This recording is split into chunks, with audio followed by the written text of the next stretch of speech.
जय हिंद दोस्तों, देखिए बहुत बहुत स्वागत है आप सभी का आज के इस वीडियो में। वीडियो अच्छा होगा, खास होगा, बेहतरीन होगा और 50 क्वेश्चंस हम आज के स्टार्ट करेंगे, डिस्कस करेंगे और कम से कम टाइम में विद इन 15 मिनट्स हम इन क्वेश्चंस को डिस्कस करके खत्म करेंगे। तो स्वागत है आपका, आ जाइए फिर से। और मैं आपको बता दूं कि ये जो क्वेश्चंस हैं आपके एग्जाम में आपको एज इट इज देखने मिलेंगे, ये मेरा आपसे वादा है, ठीक है। अब देख लेना। चलिए, तो ये आपको मैं टिल बोर्ड आपके एग्जाम तक कराने वाला हूँ। आपको डेली सुबह वीडियो मिल जाया करेगी, बिना किसी भी डिस्टरबेंस के, बिना रुके ये वीडियो आपको तक पहुंचेगी, ठीक है दोस्तों। चलिए, तो शुरू करते हैं अपनी आज की वीडियो को, और वीडियो तो बहुत अच्छा होगा। पहला क्वेश्चन आपके सामने इस प्रकार से है। क्वेश्चन में हमसे कह रहा है the SI unit of electric current is. तो हमारा इलेक्ट्रिक करंट जो होता है उसकी एसआई यूनिट क्या होती है, ये हमें बताना है, ठीक है। तो अब ध्यान से यहाँ पे देखेंगे कि जो एसआई यूनिट होती है इलेक्ट्रिक करंट की, वो क्या होती है।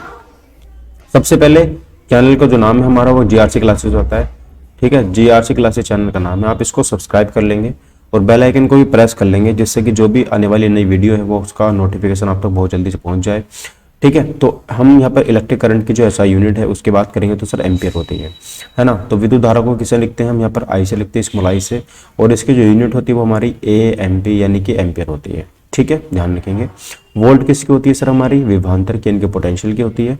ओम किसकी होती है, रेजिस्टेंस की होती है। और वाट किसकी होती है, हमारी पी यानी कि पावर की होती है, ठीक है, ध्यान रखेंगे आप इतनी बात। क्वेश्चन नंबर सेकंड की बात करेंगे। क्वेश्चन नंबर सेकंड कह रहा है यदि चालक का प्रतिरोध 2 गुना कर दिया जाए, ठीक है। चालक क्या होता है सर, हमारा जो भी हमारा यहाँ पर कंडक्टर है, ठीक है।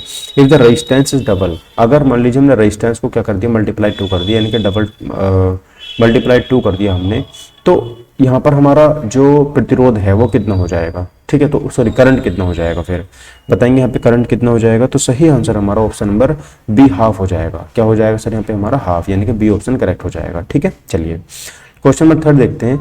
विद्युत धारा को मापने का जो यंत्र है वो क्या है, यानी कि जिससे हम इलेक्ट्रिक करंट को मापते हैं।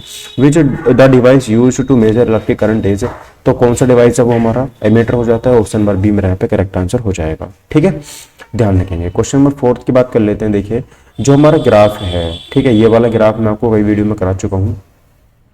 तो यहां से देखेंगे एक हमारी सीधी लाइन चली जाती है, इसको बोलते हैं वीआई ग्राफ। तो वीआई ग्राफ हमारा क्या शो करता है, तो ये हमारा रेजिस्टेंस को शो करता है। क्या शो करता है सर, हमारा रेजिस्टेंस, यानी कि option number C correct answer यहाँ पे हो जाएगा, ठीक है। क्वेश्चन नंबर 5 देखेंगे। Electric power is measured in. जो हमारी इलेक्ट्रिक पावर है, यानी कि जो शक्ति बोलते हैं जिसको, है ना, उसको किस में मापा जाता है, तो उसको वाट में मापा जाता है। ऑप्शन नंबर सी मेरा यहाँ पे करेक्ट आंसर हो जाता है, ठीक है दोस्तों। चलिए, क्वेश्चन नंबर 6 बात करते हैं। 1 किलोवाट घंटा किसके बराबर होता है। 1 किलोवाट घंटा, ठीक है।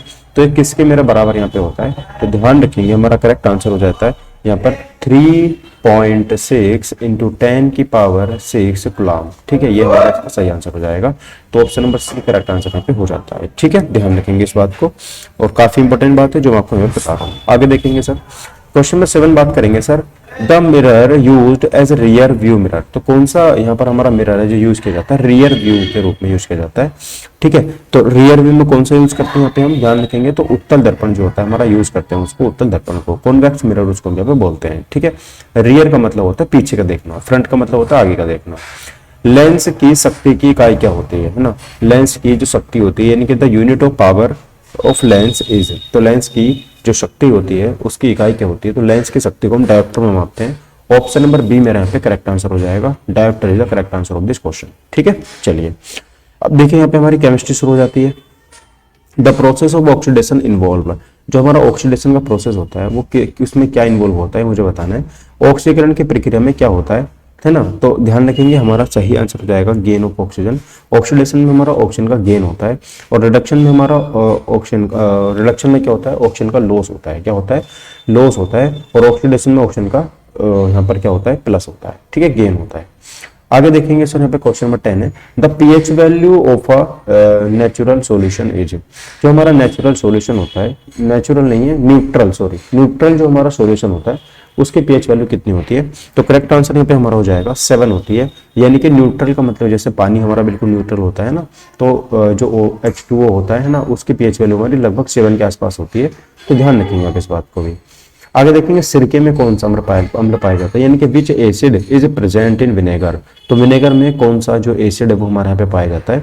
तो विनेगर की यहाँ पे बात चल रही है, तो सर यहाँ पे सही आंसर हमारा यहाँ पे हो जाता है, ध्यान रखेंगे एसिडिक अम्ल, यानी कि करेक्ट आंसर हमारे यहाँ पे ऑप्शन नंबर सी हो जाएगा, जिसमें बात करूंगा विनेगर एसिड इसमें पाया जाता है। ठीक है, तो बात करेंगे सर यहाँ धोने के सोडे का रासायनिक सूत्र क्या होता है। धोने का सोडे की बात करेंगे, ठीक है, the chemical formula of washing soda. तो वॉशिंग सोडा की बात यहाँ पे कर रहे हैं, तो इसका फॉर्मूला हमारा यहाँ पर हो जाता है, देखिए Na2CO3, ठीक है, Na2CO3 इंटू 10H2, ये C है हमारा, इंटू 10H2O, ये हमारा क्या हो जाता है, इसका फॉर्मूला यहाँ पे हो जाता है, ये बोलते हैं धोने का सोडा। क्वेश्चन नंबर 13 यहाँ पे बात कर लेते हैं सर। क्वेश्चन नंबर 13 क्या रहा है कि लोहे में जंग लगना उदाहरण है, यानी कि rusting of iron is an example of. तो रस्टिंग ऑफ आयरन जो है किसका हमारा एग्जाम्पल यहाँ पे हो जाता है, तो ध्यान रखेंगे ये हमारा किसका ऑप्शन नंबर यहाँ पे, हाँ मैंने बताया था ना ऑक्सीडेशन का यहाँ पर उदाहरण हो जाता है। 13 का बी हमारे यहाँ आंसर करेक्ट यहाँ पे हो जाता है। ठीक है, B option is the right answer of this question.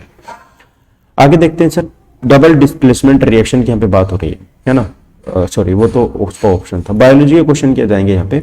गुर्दे की क्रियात्मक इकाई क्या होती है, the functional unit of kidney is, ये मैंने कल ही आपको पढ़ाया था, मैंने कल पूरी एक्सक्रीशन सिस्टम मैंने आपको कल पूरा पढ़ाया था। ठीक है, तो हमारा जो गुर्दा होता है यानी कि जो किडनी होती है उसकी हमारी फंक्शनल जो यूनिट होती है वो क्या होती है, तो न्यूरॉन होती है, नेफ्रॉन होती है, एल्वियोलिस होती है, विलीज होती है, तो सर नेफ्रॉन होती है, क्या होती है, नेफ्रॉन होती है। ठीक है, ध्यान रखेंगे।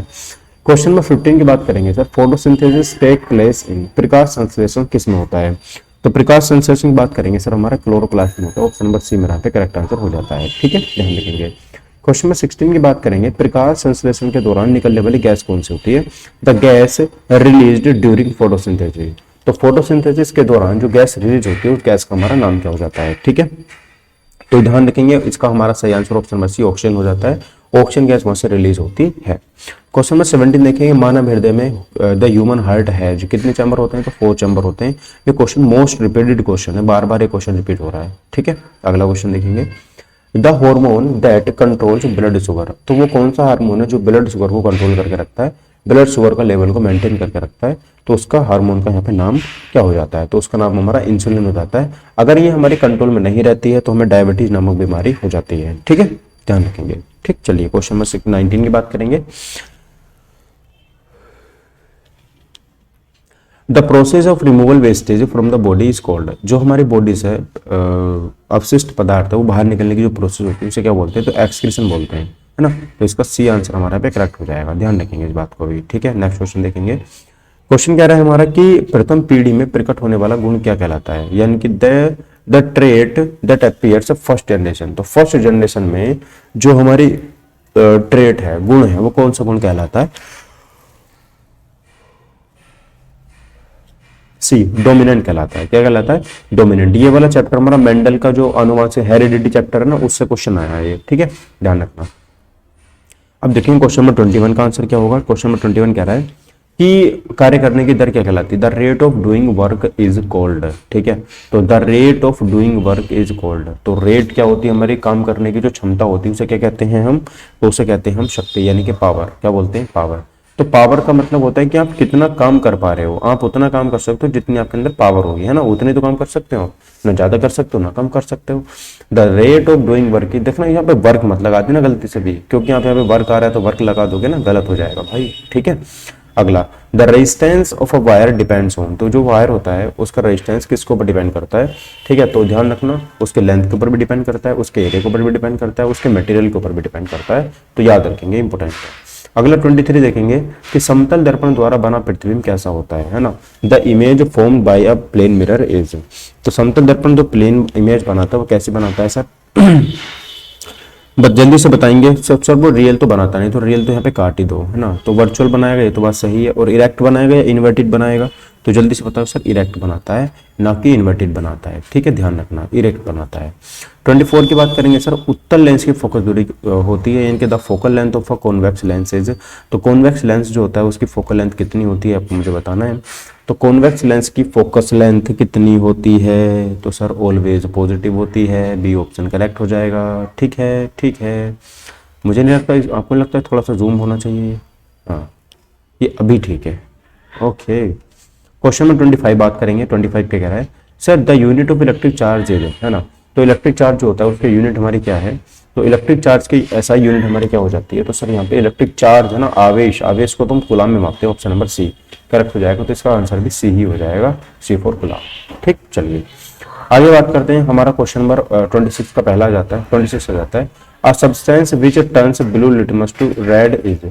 तो वो कौन सा सब्सटेंस हमारा जो क्या करता है, ब्लू लिटमस को रेड में कन्वर्ट कर देता है। ध्यान रखना, ब्लू लिटमस को रेड में कन्वर्ट कर देता है। तो उसको तो मैं ऐसे पढ़ाता हूँ ना आपको कि हिंदी मीडियम वालों को तो मैं ऐसे पढ़ाता हूँ, सर जो अम्ल होते हैं ना वो क्या करते हैं, नीले से लाल कर देते हैं। क्या करते हैं, नीले से लाल कर देते हैं। ठीक है, तो ध्यान रखना यहाँ पर भी लास्ट में सिंगल ले आता है और यहाँ पर भी लास्ट में ले आता है, तो इसको ऐसे करके याद रखेंगे आप लोग। ठीक है, चलिए आगे बात करते हैं। तो यहाँ पर करेक्ट आंसर हमारा ऑप्शन नंबर सी एसिड हो जाएगा, ध्यान रखें। अगला देखेंगे सर क्वेश्चन 27 क्या कह रहा है। 27 कह रहा है कि बेकिंग सोडा का रासायनिक सूत्र क्या होता है, यानी कि the chemical formula of baking soda is. तो केमिकल फॉर्मूला बेकिंग सोडा का क्या होता है ये मुझे बताना है। ठीक है, तो करेक्ट आंसर हमारा क्या हो जाएगा, NaHCO3 यहाँ पे हमारा करेक्ट आंसर हो जाएगा, है ना, सोडियम हाइड्रोजन कार्बोनेट। क्या हो जाएगा, सोडियम हाइड्रोजन कार्बोनेट। ठीक, आगे देखिए, which metal is most reactive, है ना, सबसे अधिक अभिक्रियाशील धातु हमारे यहाँ पे कौन सी होती है। अच्छा, which metal is most reactive, कौन सी धातु है जो सबसे ज्यादा रिएक्टिव है। तो करेक्ट आंसर हमारे यहाँ पे सोडियम, यानी कि सी ऑप्शन यहाँ पे करेक्ट हो जाएगा। ठीक है, क्या हो जाएगा, सोडियम, ध्यान रखेंगे। ठीक है, चलिए अगला क्वेश्चन 29 देखेंगे कि the process of coating iron with the zinc is called. तो वो कौन सी प्रोसेस है जब हम कोटिंग करते हैं आयरन के ऊपर, किसकी, जिंक की कोटिंग करते हैं, तो उसे क्या बोलते हैं, तो उसे हम क्या बोलते हैं, जल्दी से बताएंगे, गैल्वेनाइजेशन। ठीक है, तो जो कोटिंग होती है जिंक की उसे क्या बोलते हैं, हम गैल्वेनाइजेशन बोलते हैं, ध्यान रखेंगे, बहुत ज्यादा इंपॉर्टेंट है, बहुत ज्यादा इंपॉर्टेंट गैल्वेनाइजेशन। अगला देखेंगे sir, the pH value of acidic solution is. तो एसिडिक सॉल्यूशन जो होता है उसकी पीएच वैल्यू कितनी होती है, तो लेस देन 7 होती है। ए ऑप्शन इसका करेक्ट आंसर यहाँ पे हो जाएगा, लेस देन 7। ठीक है, ध्यान रखेंगे कितना हो जाएगा सर, लेस देन 7 यहाँ पे हो जाता है। क्वेश्चन में यहाँ पे बात करेंगे, यहाँ पे हम 31 की बात करेंगे। 31 क्वेश्चन क्या कह रहा है, 31 क्वेश्चन हमारा ये कह रहा है सर कि the process by which plant make food is called. वो कौन सा प्रोसेस है जिससे हमारे जो प्लांट है वो फूड बनाते हैं, क्या बनाते हैं, फूड। वह प्रक्रिया जिसमें पौधे भोजन बनाते हैं वो क्या कहलाती है। ठीक है, तो करेक्ट आंसर हमारा फोटोसिंथेसिस हो जाएगा, ऑप्शन नंबर सी मेरा यहाँ पे करेक्ट आंसर हो जाता है। ठीक है, फोटोसिंथेसिस। नेक्स्ट क्वेश्चन देखेंगे, क्वेश्चन नंबर 32 है, कोशिकाओं में श्वसन का स्थान कहाँ पे होता है। The site of respiration is in cells is. तो रेस्पिरेशन के अंदर हमारा श्वसन होता है वो उसका प्लेस कहाँ पे होता है, वो कहाँ पे उसका श्वसन होता है। तो इसका सही आंसर हमारा ऑप्शन नंबर सी हो जाएगा, माइटोकॉन्ड्रियम में होता है, जिसको हम पावर हाउस ऑफ सेल बोलते हैं। ठीक है, ध्यान रखेंगे। अगला क्वेश्चन देखेंगे, the blood vessels that carried blood away from the heart. वो कौन सी ब्लड वेसल्स हैं जो हमारे ब्लड को हार्ट से दूर लेके जाती हैं, है ना। तो हृदय, जो रक्त वाहिका हृदय से रक्त ले जाती हैं उनको क्या बोलते हैं, हृदय से रक्त बाहर की तरफ लेके जाती हैं तो उनको हम बोलते हैं आर्टरी बोलते हैं। अच्छा, जो हार्ट की तरफ लेके आती हैं ब्लड को, जो इम्प्योर ब्लड होता है वो उसको बोलते हैं वेन बोलते हैं। ठीक है, ध्यान रखेंगे।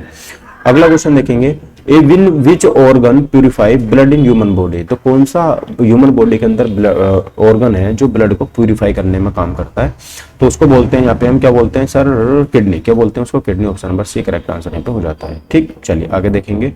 क्वेश्चन नंबर हमारा अगला 35 कह रहा है, the opening and closing of stomata, है ना। तो ओपनिंग एंड क्लोजिंग जो हमारा किसकी, सर स्टोमाटा की जो ओपनिंग और क्लोजिंग स्टेट होती है, कंट्रोल किसके द्वारा कंट्रोल की जाती है, तो रंध्रों का खुलना और बंद होना नियंत्रित होता है एपिडर्मल के द्वारा, गार्ड सेल्स के द्वारा, जाइलम के द्वारा, फ्लोएम के द्वारा। तो करेक्ट आंसर यहाँ पे क्या हो जाएगा हमारा, गार्ड सेल्स हो जाएगा, बी ऑप्शन नंबर यहाँ पे करेक्ट आंसर हो जाता है, गार्ड सेल्स। ठीक है, चलिए आगे देख लेते हैं। देखिए हमारा अगला क्वेश्चन 36 कह रहा है कि सर परागकोश यानी कि the transfer of pollen grains from anther to stigma is called. तो हमारे जो पोलन ग्रेन्स हैं वो ट्रांसफर होते हैं एंथर से लेकर के स्टिग्मा में, है ना। ध्यान रखना, मेल पार्ट से फीमेल पार्ट में जो ट्रांसफर होते हैं उसे क्या बोलते हैं, तो उसे बोलते हैं हम यहाँ पे ऑप्शन नंबर बी बोलते हैं पोलिनेशन, उसे हिंदी में कहते हैं परागण। क्या बोलते हैं, परागण बोलते हैं। अच्छा, और ध्यान रखना पोलन ग्रेन्स को बोलते हैं पराग कण। तो इन दोनों में डिफरेंस है, कभी आप इसको ऐसे हल्के में समझो, पराग कण बोलते हैं इसको हम। ठीक है, आगे देखेंगे। अगला क्वेश्चन में 37 कह रहा है, the number of chromosomes in human body cells is. तो हमारी जो ह्यूमन बॉडी होती है उसमें नंबर ऑफ सेल्स हमारी कितनी होती है हमको बताना है। तो मानव देह कोशिकाओं में गुणसूत्रों की संख्या कितनी होती है, तो 46 होती है। कितनी होती है, ध्यान रखेंगे 46 यहाँ पे हो जाती है, ध्यान रखेंगे, option number B correct answer हो जाएगा। अगला क्वेश्चन देखेंगे हमारा 38 क्वेश्चन कह रहा है, the trait that is hidden in F1 generation. F1 पीढ़ी में छिपा रहने वाला गुण यहाँ पे कौन सा हो जाता है? तो डोमिनेंट है, एक्वायर्ड है, रिसेसिव है या फिर हाइब्रिड है। ठीक है, तो थर्ड ईयर का करेक्ट आंसर यहाँ पे हमारा ऑप्शन नंबर सी हो जाएगा, रिसेसिव हो जाता है। रिसेसिव का मतलब होता है अप्रभावी होना। क्या होना? अप्रभावी होना। ठीक है, अप्रभावी होना तो इंपॉर्टेंट है, ध्यान रखेंगे। ठीक, आगे देखेंगे सर। क्वेश्चन नंबर 39 कह रहा है कि which disease is caused by deficiency of iodine. तो कौन से डिजीज हमारे जो आयोडीन की डिफिशियंसी से कम होती है, मतलब आयोडीन की कमी से होने वाला रोग हमारी बॉडी में कौन सा है? तो रिकेट्स है या फिर हमारा स्कर्वी है, गोइटर है या फिर हमारा एनीमिया हो जाता है। तो उसको बोलते हैं गोइटर। क्या बोलते हैं? गोइटर बोलते हैं। हिंदी में बोलते हैं घेंगा। क्या बोलते हैं? घेंगा, इसे हम हिंदी में बोलते हैं। ठीक है, चलिए आगे बढ़ते हैं। आगे देखेंगे क्वेश्चन नंबर 40 कि the control and coordination in plants is done by. तो जो प्लांट्स होते हैं उनमें कंट्रोल और कोऑर्डिनेशन जो होता है वो किसके द्वारा पूरा होता है, किसके द्वारा डन होता है? तो हार्मोन्स के द्वारा होता है। ऑप्शन ए हमारा यहाँ पे करेक्ट आंसर हो जाता है। ठीक, चलिए क्वेश्चन नंबर 41 देखेंगे। The green pigment in plant is. तो ग्रीन पिगमेंट कौन सा होता है प्लांट्स में? पौधों में पाया जाने वाला हरा वर्णक जो होता है वो कौन सा होता है? तो उसको बोलते हैं यहाँ पे हम क्लोरोफिल। ऑप्शन नंबर बी मेरा यहाँ पे करेक्ट आंसर हो जाएगा। ठीक, चलिए आगे बात करेंगे हम क्वेश्चन नंबर 42 की। Which gas is used by plants during photosynthesis. तो कौन सी गैस है जो यूज करी जाती है प्लांट्स के द्वारा, किसमें? फोटोसिंथेसिस के द्वारा। तो करेक्ट आंसर क्या हो जाएगा यहाँ पे हमारा? ऑप्शन नंबर सी यहाँ पे करेक्ट आंसर हो जाना चाहिए। क्या बोलते हैं उसको हम? बताइए भैया। कार्बन डाइऑक्साइड बोलते हैं। Option number C correct answer हो जाएगा। ठीक है, अगला देखेंगे sir. The food prepared in leaves, है ना, वो कौन सा फूड है जो प्रिपेयर होता है किसमें? लीव्स में, पत्तियों में उसको प्रिपेयर किया जाता है ना, ट्रांसपोर्टेड बाय। तो ध्यान रखेंगे वो फूड किसके द्वारा? फ्लोएम के द्वारा, जाइलम के द्वारा। जल्दी दोनों में से एक ही आंसर है। तो जाइलम के द्वारा। तो सर यहाँ पे पानी मैंने बताया था, वाटर मैंने बताया था, तो करेक्ट आंसर यहाँ पे फ्लोएम हो जाएगा। ठीक है, ध्यान रखेंगे। आगे देखेंगे क्वेश्चन नंबर हमारा 44 बात करेंगे। पुरुषों पुष्प का नर जनंग, the male reproductive part of flower is, है ना। तो मेल जो रिप्रोडक्टिव पार्ट होता है फ्लावर को, उसे क्या बोलते हैं? पिस्टिल बोलते हैं, सेपल बोलते हैं, स्टेमन बोलते हैं, फिर हमारा पेटल बोलते हैं। पेटल तो वो होता है हमारा स्टेमन। ठीक है, क्या होता है? स्टेमन होता है। स्टेमन को हम बोलते हैं हिंदी में पुंकेसर। क्या बोलते हैं? पुंकेसर। ठीक है, चलिए आगे देखते हैं। देखिए यहाँ पे अगला क्वेश्चन नंबर 45 क्या कह रहा है। क्वेश्चन कह रहा है वंशागति की सबसे छोटी इकाई क्या है ना। The smallest unit of heredity is. तो हेरिडिटी जो होती है उसकी सबसे छोटी इकाई होती है gene. Option number B correct answer यहाँ पे हो जाएगा। Gene is the right answer of this question. Question number 46 देखेंगे sir. The process of breakdown of food is called. जो हमारा फूड होता है उसका ब्रेकडाउन का जो प्रोसेस होता है उसे हम क्या कहते हैं? रेस्पिरेशन कहते हैं, डाइजेशन कहते हैं, एसिमिलेशन कहते हैं, न्यूट्रिशन कहते हैं। तो करेक्ट आंसर हमारा डाइजेशन हो जाएगा। तो डाइजेशन के दौरान ही सारे के सारे फूड के पार्टिकल्स टूट जाते हैं। क्वेश्चन नंबर 47 देखेंगे सर कि which vitamin help in blood coating. तो कौन सा विटामिन है जो ब्लड की क्लॉटिंग करने में मदद करता है? तो विटामिन के है वो। ठीक है, डी ऑप्शन हमारे यहाँ पे करेक्ट आंसर हो जाएगा। आगे देखेंगे the movement of water through xylem is due to. तो मूवमेंट जो होता है हमारा वाटर का किसके? जाइलम के द्वारा। वो किस में होता है? ठीक है, तो डिफ्यूजन है हमारा, ओस्मोसिस है, या फिर ट्रांसपिरेशन पुल है, या फिर हमारा एक्टिव ट्रांसपोर्टेशन या फिर हमारा एक्टिव ट्रांसपोर्ट है। तो उसको ट्रांसपोर्टिव पुल बोलते हैं। क्या बोलते हैं? तो जाइलम के द्वारा जो पानी लेके जाया जाता है ना उसकी रूट से लेकर के लीव्स तक, तो उसे बोलते हैं वाष्पोत्सर्जन, खिंचाव। वो हमारा ट्रांसपिरेशन पुल है, खिंचता है। ठीक है, देखो आगे।